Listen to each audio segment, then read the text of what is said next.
You're listening to the UnCommonCore Podcast. On your homepage, you have reno.bandcamp.com. Can you tell me a little bit about that? I started using Bandcamp about 2 years ago when I saw that a lot of indie artists were really getting a lot of traffic and sales through there. So someone suggested that I put my catalog up on Bandcamp, and I put pretty much everything I release now is up there, or have released in the past is all on that page now. And whether it's vinyl, digital, or both, it's all up there for people to check out, and if they dig it, they can buy it. Right. Now, I wanted to go back also, sorry about that, but I want to go back to a little bit of your history, but you have vinyl on there. What's the process of recording vinyl? Is there something special about that? You have to go to a special person who presses a company that presses the vinyl? Yeah. It's a long, tedious, and expensive process. And there's an upswing on vinyl now. Last few years, it's seen a resurgence. Yeah, I guess it sold more than MP3. I mean, it sold more than digital last year. Yeah, I mean, over there, if you look over there in that crate on the floor. Oh, yeah. On the left. You got a lot of records. On the left-hand side there, everything in there I purchased in 2016. That's all new stuff. Right. And I would say that's the most amount of new releases that I ever bought in a single year ever. Is that many records? I don't know. That's like 50s. Right, yeah. And the record stores, it's funny because the old record stores went out of business, and then the couple hangers on, and then they have these new hip record stores that are coming in. Yeah. So, the hipster. The people, just like with books and records, they kind of died and killed off everybody that was weak. It's kind of like and now some of the other ones are surviving. But I also do buy a lot of stuff online as well. Like a lot of those records I got on Bandcamp. I bought them directly from Bandcamp. Because the thing about new indie releases, you're not going to find all that stuff in the stores. You're not going to find all of it. You're going to find a little of this, a little of that. But there's so much stuff coming out that won't be in any store. So you got to get it online somehow. Right. So when you first started, going back a little bit, were you... was it records you used to listen to? Did you used to go home and before you were a musician and listen to records and you decided you wanted to be a musician? Or was it CDs or was it the radio? What first got you interested in doing being a musician? Well, I mean, I was into music from a very early age. My mother started bringing home records when I was 5, 6, bringing home like Stevie Wonder records and stuff like Dr. John and Earth, Wind, and Fire and stuff like that. And then I started listening to, I guess I was listening to AM radio at the time and hearing stuff on there. And then I would go to my local record shop that used to be on this very block called the Soul Den and look for that record. Or I would have the guy that ran the store play for me whatever came out that week. Okay. So it was at a very early age, 5, 6, when I knew I really liked music. And I was buying my records myself at that age, 6. 5 or 6? Yeah. Okay. That's when the first actual record that I bought myself was a 45, and it was the Bee Gees' Jive Talkin' was the first record I bought myself. That was 1975. So I was 7. 7 years old, so, right? Yeah, 7 is when I started. And it was here in New York. So you lived your whole life in New York City? In this very apartment. Yeah, you've got a great apartment right by Central Park.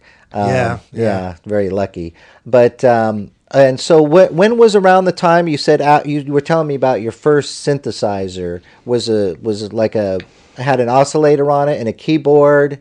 Yeah, well, the Juno 106 was kind of Roland's budget synth at the time, so it was a no-frills kind of analog synth, one oscillator, one envelope, not much going on, very basic, one LFO, but it made nice tones, and I was using that with an 808 I had just bought, and an Oberheim DX, a couple of other things, like stuff I was getting really cheap at the time, is when I kind of started. Okay, so when was that? What year were we talking about? Well, I started around 96 with that. Okay, because you said you bought it used, and I know. I mean, you could clear this up for me, but when you see the documentaries on it, what they say is that a lot of the drum machines were made as practice instruments. They're supposed to replace real drums, but they failed commercially for that. And then they ended up in the pawn shops, and people like yourself picked them up and started playing with them as instruments in their own right. Right, because exactly what you said.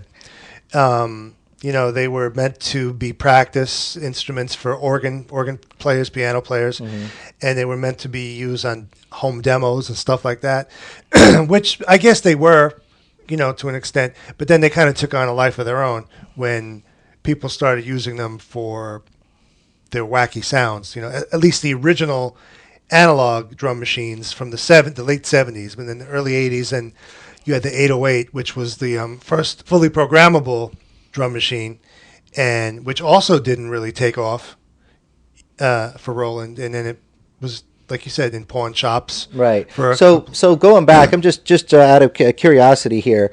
You bought a lot of these drum machines, including the 808 early on, and then you have this Oberheimer. What is DX?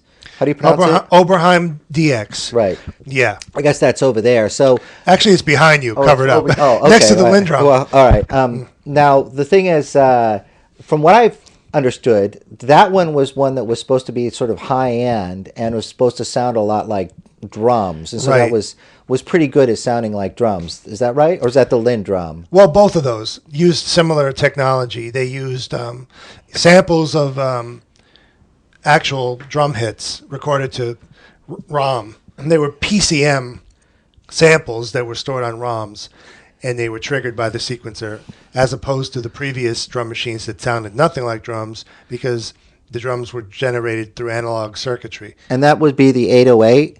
Yeah, all the stuff here, 808, CR68, CR8000. That's a drum machine there, Which too? one? I thought that was an answering machine. Where? This one right here. No, they're all drum machines. Oh, okay, wow. Those are all analog drum machines. So okay. None of them sound like real drums, but that's kind of the charm of it. Right. I guess and like you keep mentioning, it was the 808 was the one that was people really started using it on records that were commercially successful. Yeah, I mean, right? You had Planet Rock, Africa Mambata, Soul Sonic Force. We all know that one was the first big record to use that. But also the same year, a mainstream record, we all know Marvin Gaye's Sexual Healing. So that happened right, and that had in 1982. That had that little drum sound. Maybe you can put a demo, you could cut a sound in there or something like that. But that had that kind of, wasn't like anything else. It didn't sound like drums. No. It didn't sound like anything else. And he put it in the background, but it worked. It worked because it was just quirky and unique at the time. Yeah. Yeah. And then after that, then all the other ones came out and people realized, hey, it doesn't have to sound like drums. Well, yeah. I mean, like when people heard the 808 on records, they all started going to pawn shops, right? And getting them secondhand real cheap because people were selling them off because they didn't sound like drums. But then those producers were making, like early electro and I won't say techno because that came later, but the early electro funk hip hop records, right. As well as synth pop and Italo records, they were all using it. They were all using the 808. Now, the thing is, though, I was thinking that these days when people listen to music, that they don't really recognize the drums as drums, and they don't really, I don't know, maybe they don't really care, but going back maybe 10, 15 years, people just accept Phil Collins is a great drummer, but he's got these drum machines on his on his record, and all these other people. Prince has you see him live, you see a drummer, but there's all these other drum sounds, and I don't think people realize that these are all drum machines and these are synthesizers, and that's why I thought it's kind of a little bit lacking in the music education of people these days, going back 15 years or so. Well, these days, although we live in the age of information, the only people that are going to seek out the information are the people that care. Nerdy people like me who want to make their own music and they want to learn about these instruments. The average Joe couldn't give a shit. I mean, the average Joe doesn't care. They just want to know they like the song. They don't like the song. I don't even know if people can tell the difference these days. Well, that's what I'm saying. That's what I was saying. And mainly because they don't care, you know. But I'm not sure how much they cared back then either, because like I remember when hip hop was kind of coming, it was still underground. You'd have records that had live band on them. You'd have traditional musicians on there, and then you'd have records coming out the same year with synths and drum machines, and nobody really said, "Oh, I like that one because of this. I like that one." No, it just we liked the song or we didn't. I don't even know if we could tell or cared. I do know that when we heard stuff like Planet Rock for the first time, it was so weird and futuristic sounding. Okay, Planet Rock. Now let me tell the people who don't know what Planet Rock is, but that was like one of the first. You said Africa Bambaataa, right? Yeah, and it came before Africa Bambaataa, I believe. No, right? It technically is Africa Bambaataa. Yeah, jointly with producer Arthur Baker and John Roby, who put the whole thing together. They put the music together and then brought in the rappers over it. Right, and so these were just the early days, and like the 80s, 88 ladies. Early 82, actually. 82, okay. And that was the 808, right? Yeah. That was the 808. For the drums. Yeah, and I don't see, that's the thing, I don't think people say that, oh, like that guy, like, George Harrison played the rhythm guitar, Ringo played the drums. There's no guy saying, oh, he's a great 808 player. I mean, maybe some musicians do. Well, no, I mean... Not really. I mean, you'd say, well, that's a really interesting pattern that someone programmed. Okay. But to tell you the truth, the pattern on Planet Rock was basically a ripoff of what was Kraftwerk had done with Numbers, the song Numbers, the previous year in 1981, which was also a big hit here in New York. So Planet Rock was destined to be big because it referenced Kraftwerk and it referenced some other stuff, all of which were kind of known in the New York urban circle. So it's going back to what you were saying, I think, because some of these guys are from New York, right? They're from the Bronx, right? Yeah. And so they were picking up, they're going into record stores, and they were, like you say, the Kraftwerk, which was like a white boy band from Germany. Yeah, Kraftwerk was huge here in New York because it had that incessant beat, that groove, and you could dance to it, and it was weird, and it was different, and we went nuts for Kraftwerk here.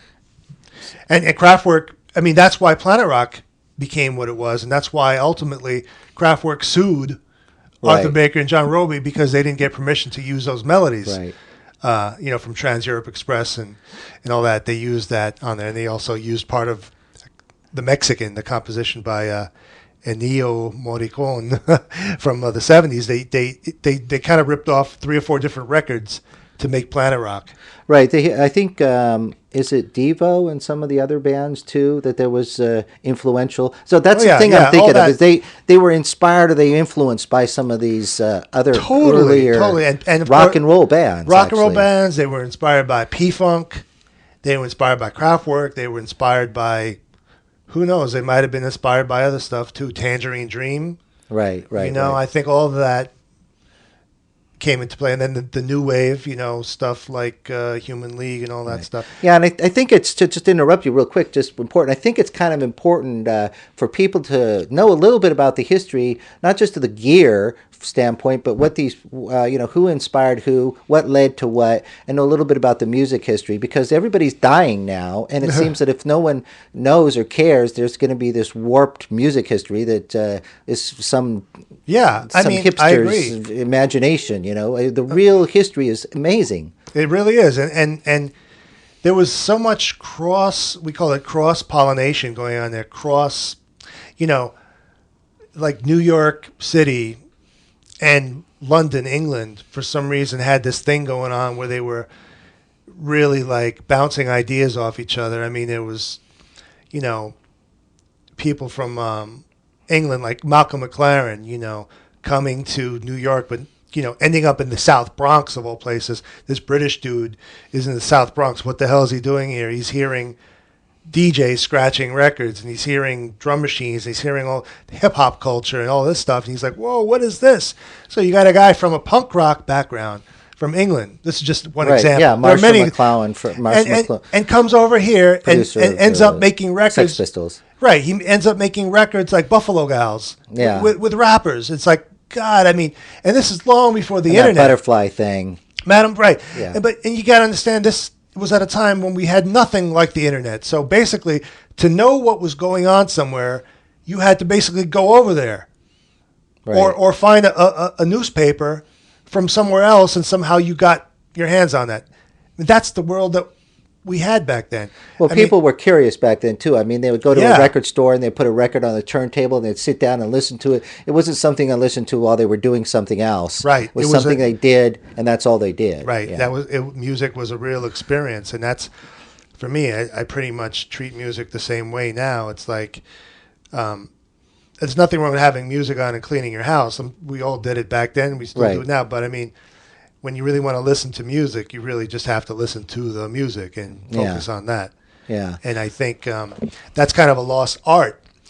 You know, I do know people that are still passionate about music, and some of them are young people, you know, the millennials, as we call them.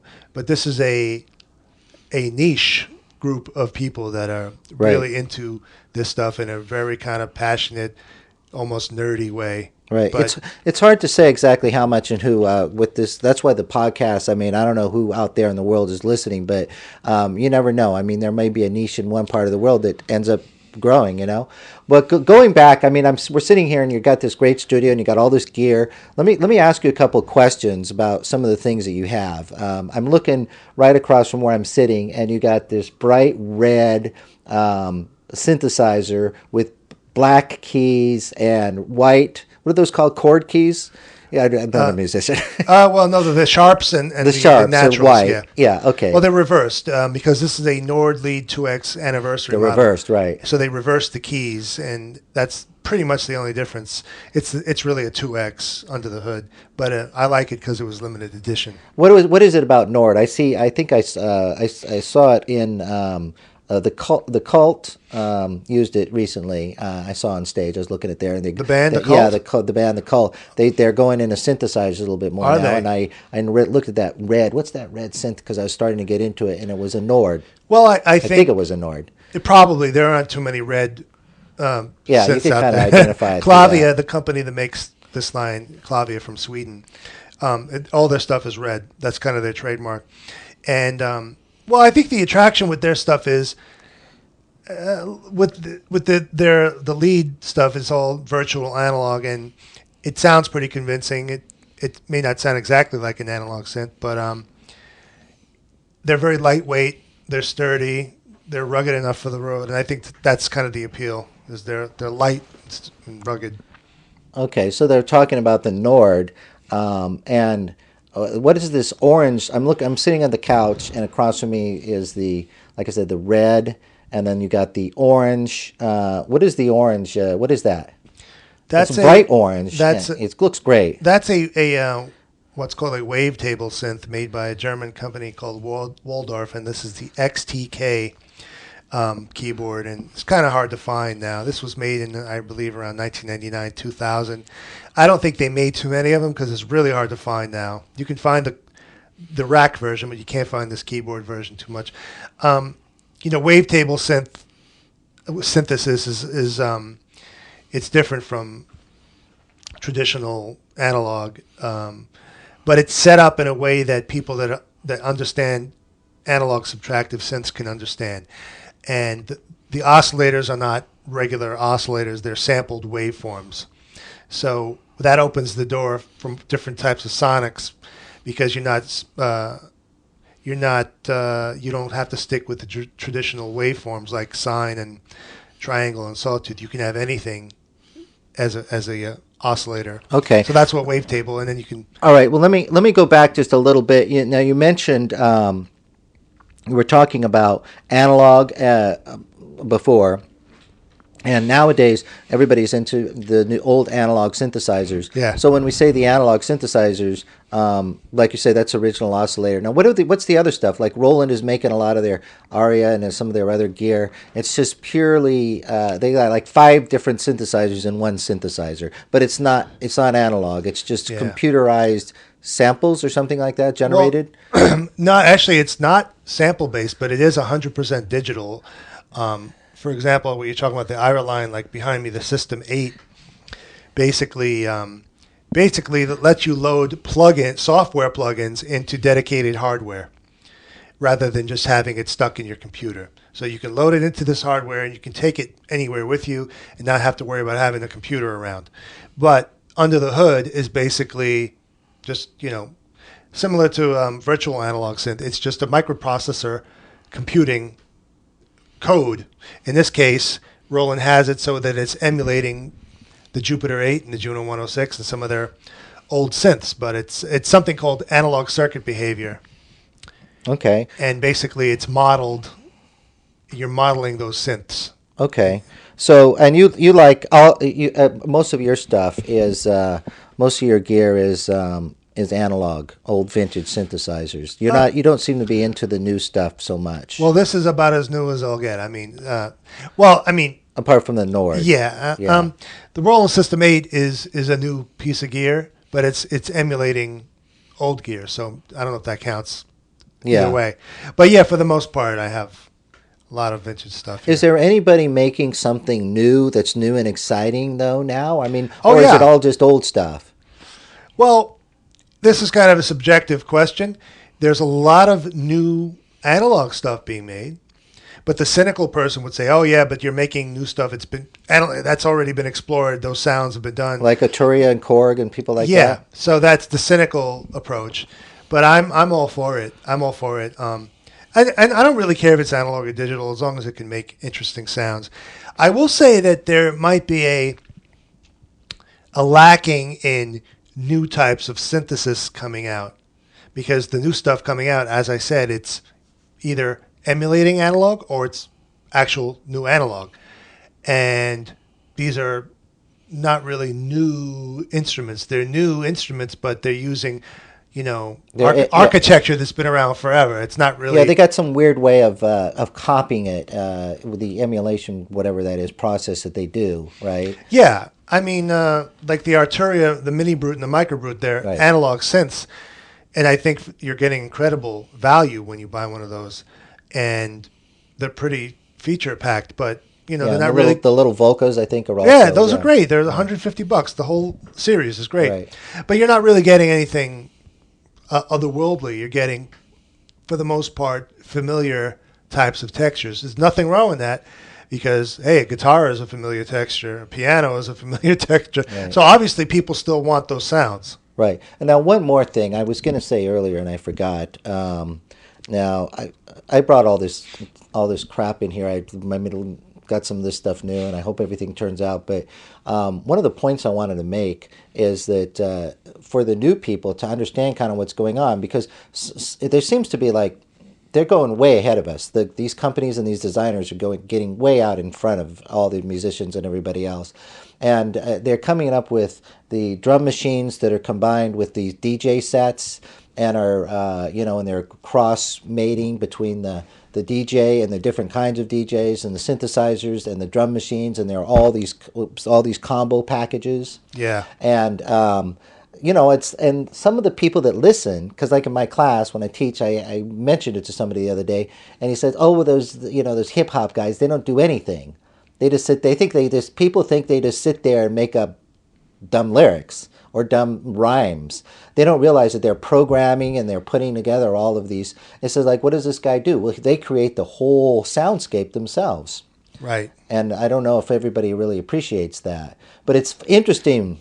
It's interesting, the new gear that they're coming up with. Have you done any of that DJ gear or seen any of that stuff? I'm aware of the stuff. I've seen it being used. Since I don't really DJ on any type of regular basis, I don't really use the stuff, but I'm very aware of the stuff coming out where they are integrating... like it's a DJ 808. They're integrating instrumentation with DJ gear and trying to make it an all-in-one kind of performance apparatus for a DJ, which is, hey, it's great,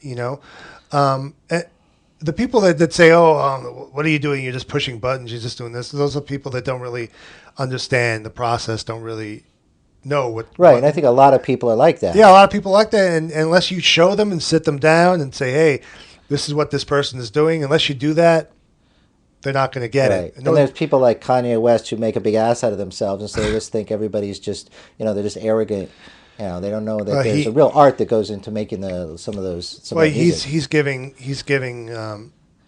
that human race. He's giving it a bad name because for the people that don't like hip hop to begin with, they're going to use that as a it's you know. Yeah. He should have shut up and just hone his craft and. Yeah, back in the old days, the musicians just left it to the music to express themselves.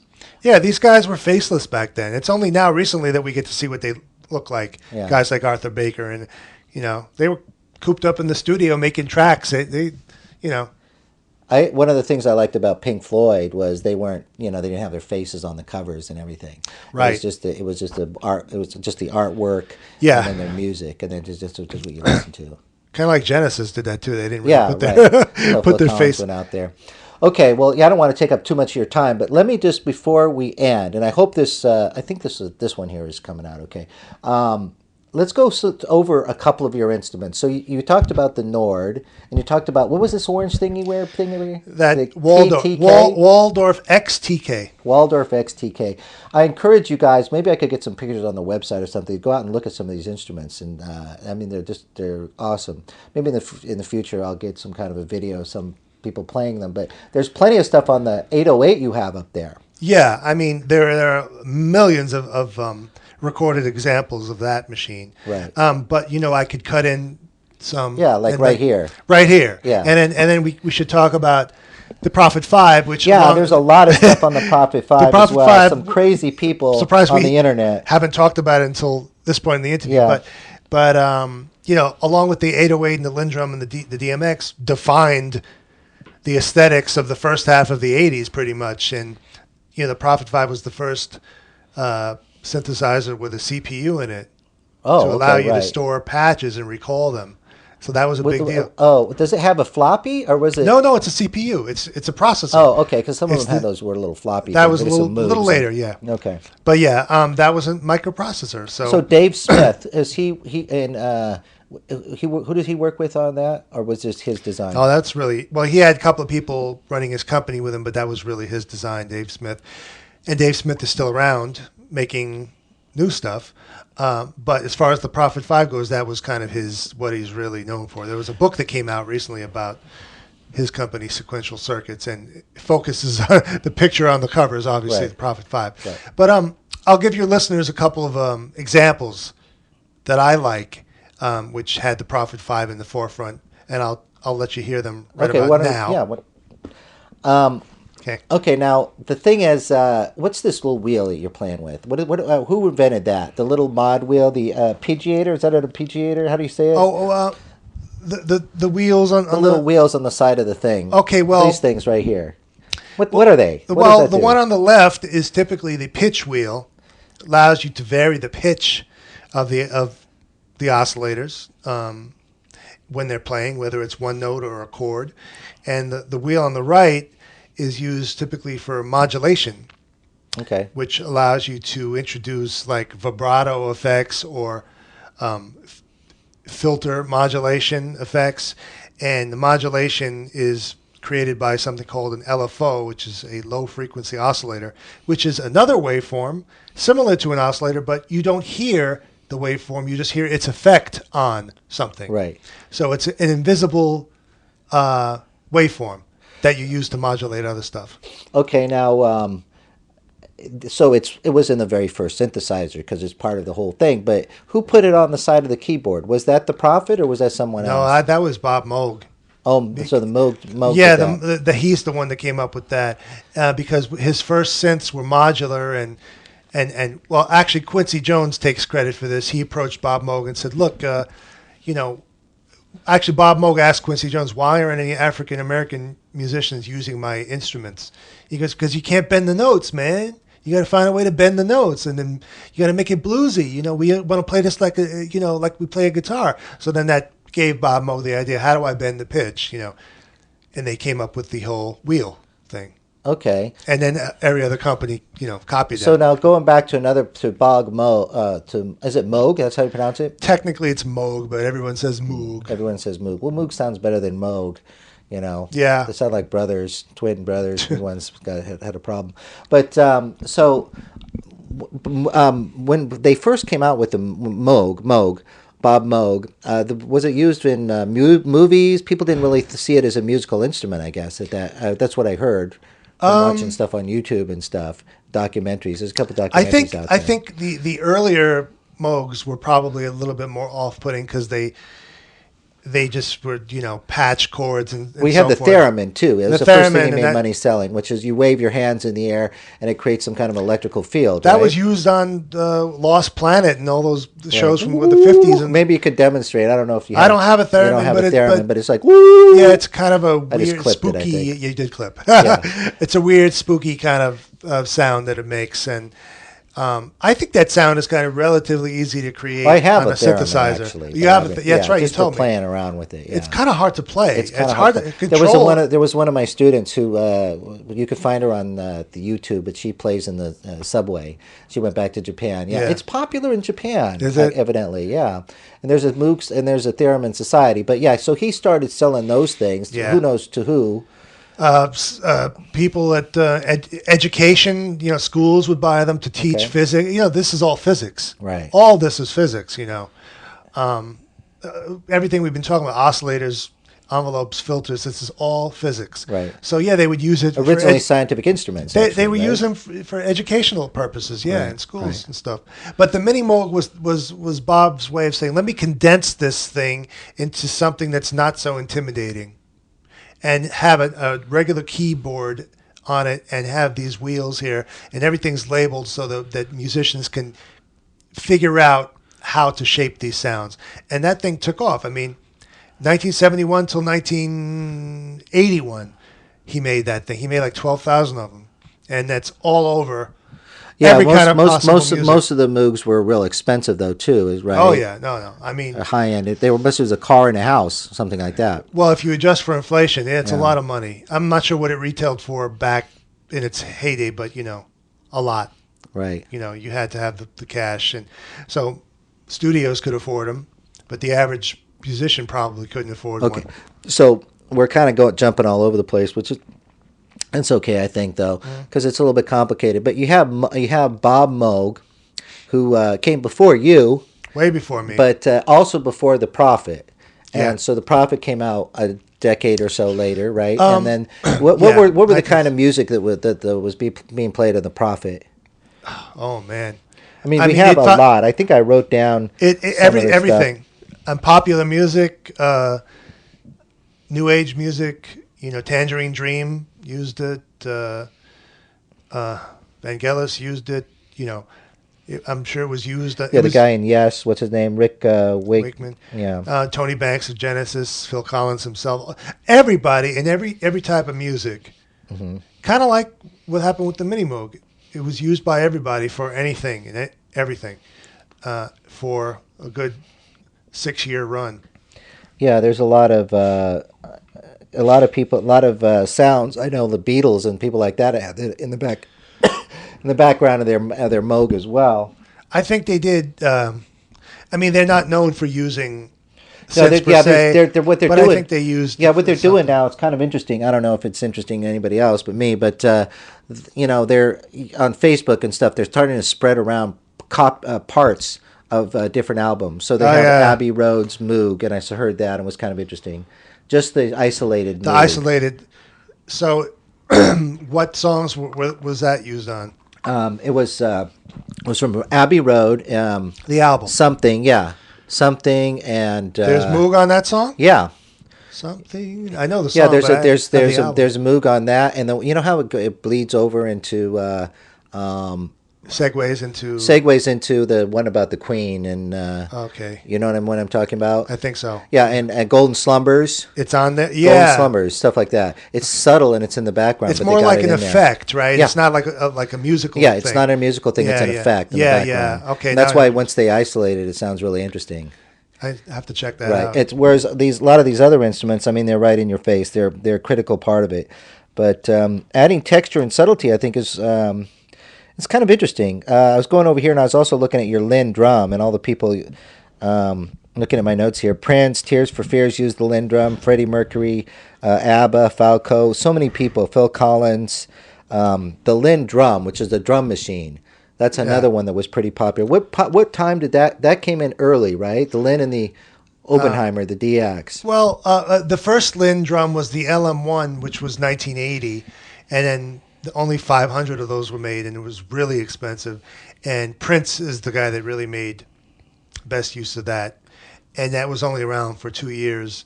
Then the actual Lynn drum came out in 1982, and that was much more affordable and more accessible, and that got used on kind of like the 808, like every kind of music under the sun, right, for the next 4 or 5 years. So going back and counting everything, you've got Bog Moog, then you've got the a little bit later. The next one was what would the next one be after Moog? You got a time, I guess. Moog was there for a little while, and then you have the Prophet. Well, then you had and the drum machines. You had Oberheim coming out in the mid '70s with their stuff, trying to do a polyphonic synths, but not doing a practical version of it. And then you had Dave Smith in 1978 with the Prophet 5, and he kind of like ruled for the next few years because nobody else came out with anything that could put a dent in its popularity. And so the synthesizers at that time, like the early 80s, and the drum machines were all coming up about the same time. And so there was this kind of a bit of a renaissance back then, right? Yeah, I mean, and that renaissance shaped, popular music. I think for the better. Some people might not agree with that, but yeah, I mean, especially in the early '80s with the advent of stuff like Planet Rock and all the R&B that was coming out at the time was phenomenal because it was utilizing that new technology. This was all new technology and it being exploited, right? As much as they could. Whereas today we have much more advanced technology, but people don't seem to be really exploiting it. They just kind of like going through the motions with it. So that's kind of the analogy I wanted to make. It was like you had simple stuff back then, really exploited and really used creatively. Now you have really advanced stuff, and nobody's really putting a dent, in my opinion, in it. Yeah. Yeah, well, back then, I guess people don't really pay that much attention to all the progress made in the music side because video, MTV, and all this stuff was kind of dominating. It was like a little bit of an overload. Yeah. Mm-hmm. So there's sometimes when the music when things don't seem to be happening on the surface, they are happening in the background somewhere. So there may be some people out there that are experimenting. I know the designers are, like you said, with all these new synths, they're just coming up with amazing things. Oh, yeah. It's going to take time maybe for somebody to come out there and actually create some good stuff with it. Yeah, I mean, like you, like me, why not? I mean, there are some guys out there that are really making some nice music, some really good stuff.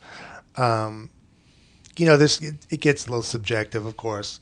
And it, like I said, sometimes, I mean, exploiting the technology might not lead to an album that or a song that's groundbreaking, but maybe it's just a really compelling piece of music. Right. It doesn't have to be reinventing the wheel every time. It just could be something that, really moves someone. Right.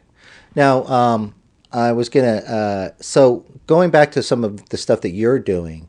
So what are you? You're a producer. You have an album. Sorry, not an album. You have a label, right? So what is a label exactly? For people that hear, I have a label, or that's on this label, it gets confusing. It's produced by who? So a label is what? Well, these days, almost anyone can call themselves a label. They have a logo. They can release music digitally, and like, oh, look, I'm a label. And basically, that's what's going on. It's just people putting out their music under some kind of brand, so that it can be found or it can be recognized. I like a label to have more than just digital downloads in their catalog.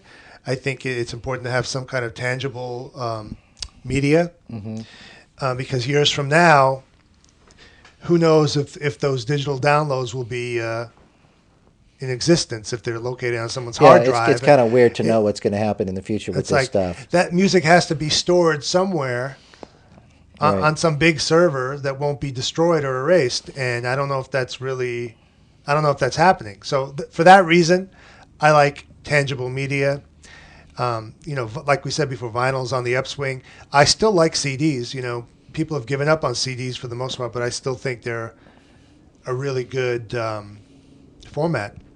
They sound great, and they're very durable. Back a long time ago, what they were thinking that the CD would evolve into a credit card or some other little physical device, but it didn't. It ended up just disappearing into the digital world. But maybe it'll come back as something they're else. still being made. Vinyl's coming back. Yeah, along with the resurgence of vinyl, now, much to my dismay, cassettes are back. Oh, really?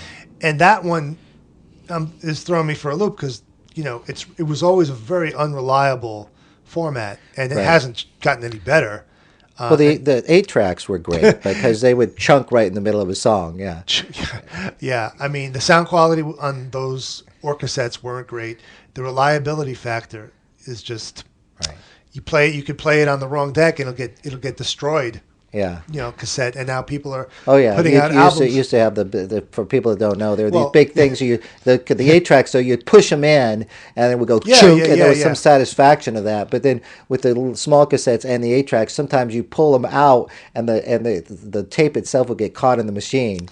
Oh my God! And why do people want to relive that? Yeah. I got a couple of cassettes here that were made like last year.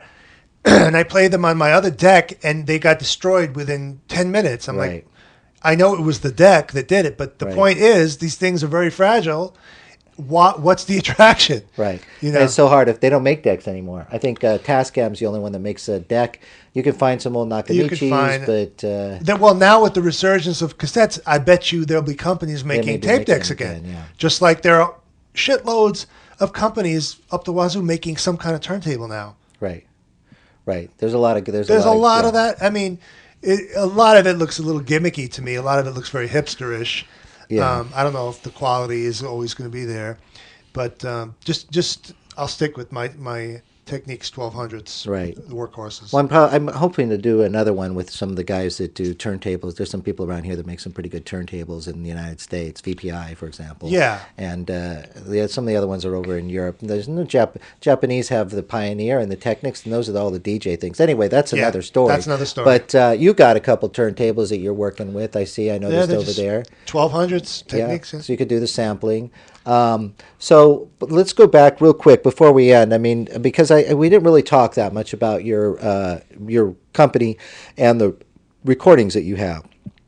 There was you have other artists on your website. Is that your website, Spazzoid Records? Yeah, that's what's the URL again? Well, my website is spazzoid.com. That's spazzoid.com, and my catalog is both on CD Baby and Bandcamp. That would be http://reno.bandcamp.com. Reno with 2 E's. And you can see pretty much and hear my entire label catalog up there. Yeah, I see Reeno, REENO.BANDCAMP.com, Reno.bandcamp.com. That has your catalog on there as well. Yeah, that's the one everything's that I up copied on there. Now, you had a couple of these ones I thought were kind of funny. You had, back in the day, Paul Hardcastle made this thing, and I think he used the 808, was it? And he used 19? Yeah. Where he intermixed, or he did samples with the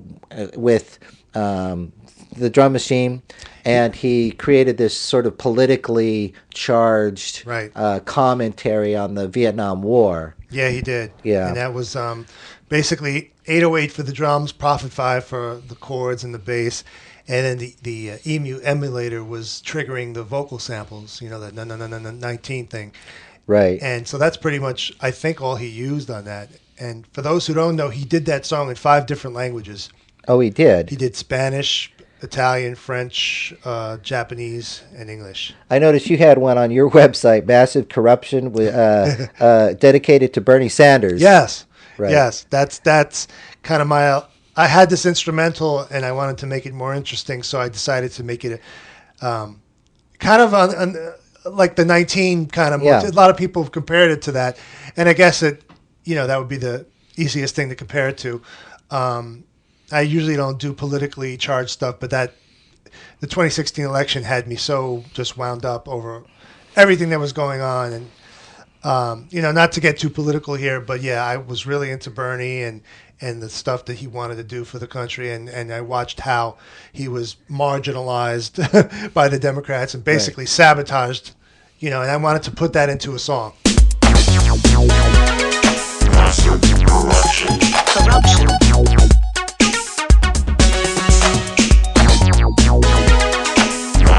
Corruption.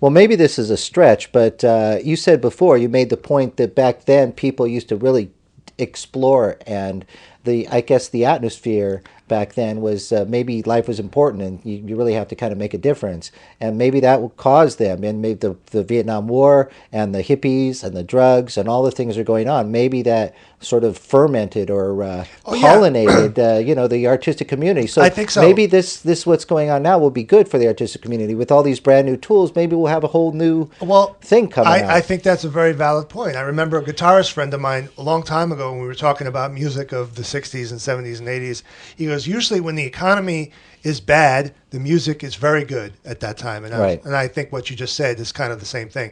It's like, okay, our economy may not be quite in the shitter as it once was, but a lot of folks aren't doing well, and there's a lot of frustration.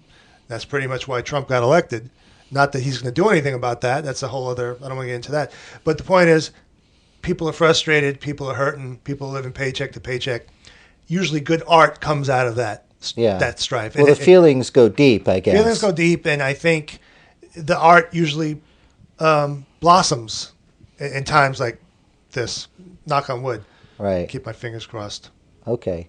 Was there anything else that you wanted to bring up? I mean, with all of this gear over here, something you might want to play or demonstrate to the audience? It would be nice.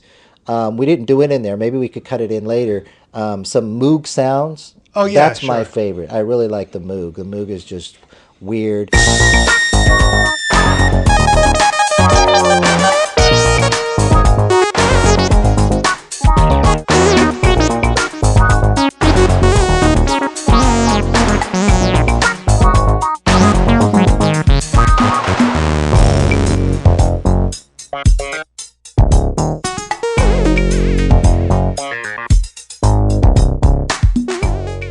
And maybe it's my Pink Floyd in me, but I like a lot of that stuff. Pink Floyd, probably. I mean, Rick Wright, the keyboardist.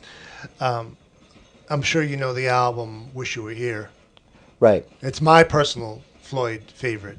The song "Welcome to the Machine," that solo that just tears through your speakers and reverberates. That's a Minimoog. Okay. I mean, it's quite obvious that's what it is. The opening chords, I think, were multi-tracked Minimoog. That's what I heard. I'm not 100% on that. But in order to get those pads, they had to record it 6 and 7 times for each note. That's one of the things I liked about the band is they were experimenting with all of that stuff, and they put it right up front. They made it part of their. They weren't afraid of using technology, whereas. You had a band like Queen who would make disclaimers on their album. No synthesizers were used. Right. It was all done on guitar. Like that, until 1980 when they said this album is the first appearance of a synthesizer. Right. Yeah, I think the Eagles were against some processing and stuff like that. The oral affix exciter or something like that. I don't even know what that was. That was some weird thing that they were doing in the studios to compress the music and somehow, but they didn't like that. But anyway, there's kind of a resistance about it. Like we have now. People are resisting a lot of the hip hop stuff. They were resisting it. I mean, I hate to sound like an old, back in my time, but yeah, I mean, I brought home the earliest. It wasn't even called hip hop. Back then it was called rap. And my mother wasn't feeling it. Yeah. But she dug all my other stuff. Yeah. But she just didn't dig the actual talking over the. She goes, why are they talking? I said, I don't know, Mom. It's just what they do. This is the new sound. This is where it's at. Right. She never got into it, but I think if you compare some of those records to what's going on now, I would say some of those records were miles ahead in what's going on now, at least on the top 40 circuit.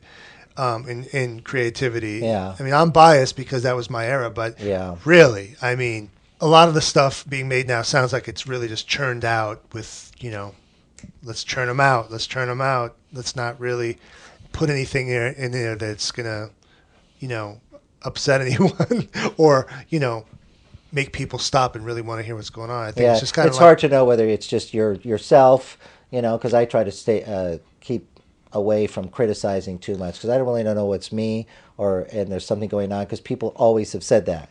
People have always said that, and people are going to say you're old and it's subjective and this and that. But I do see a lot of the processes have been streamlined just to generate a quick product, and the same goes for Hollywood. Right. I think when you watch movies nowadays, my wife and we watch movies and like the camera work is just terrible, and I know it's not me. Right. I know I do understand it's subjective, but I mean, you can tell when there's really good camera work going on, and when there's just somebody standing there with a handheld. I'm like, you're making me dizzy. Right. Where's the art? In the filmmaking these days. Maybe the indie films that are being made. Yeah, there are good films. But Hollywood, I think Hollywood's lost it, man. I think they just. Well, I think Quentin Tarantino said that there's enough good movies out there. I'm frying up a little bit, but there's the good movies out there that justify. I mean, let me restate that.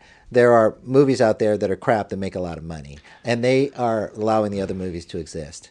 And there's enough good movies out there to justify that. Tarantino said that? Yeah, that formula. You know what I mean? So I mean, those artistic movies might not exist if it weren't for the other ones. Good point. So I'll take it then. Yeah. Okay. All right. Well, I guess we could stop there, and we could double check and see how we did. Sure. Okay. And thank you for doing this interview. Thank you for your time. Oh yeah, I hope everything turned out okay. And let's just find out. Okay. You've been listening to the Uncommon Core Podcast with Thomas Howell. I'm Satoko Smith. Thank you for listening.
It's too funky.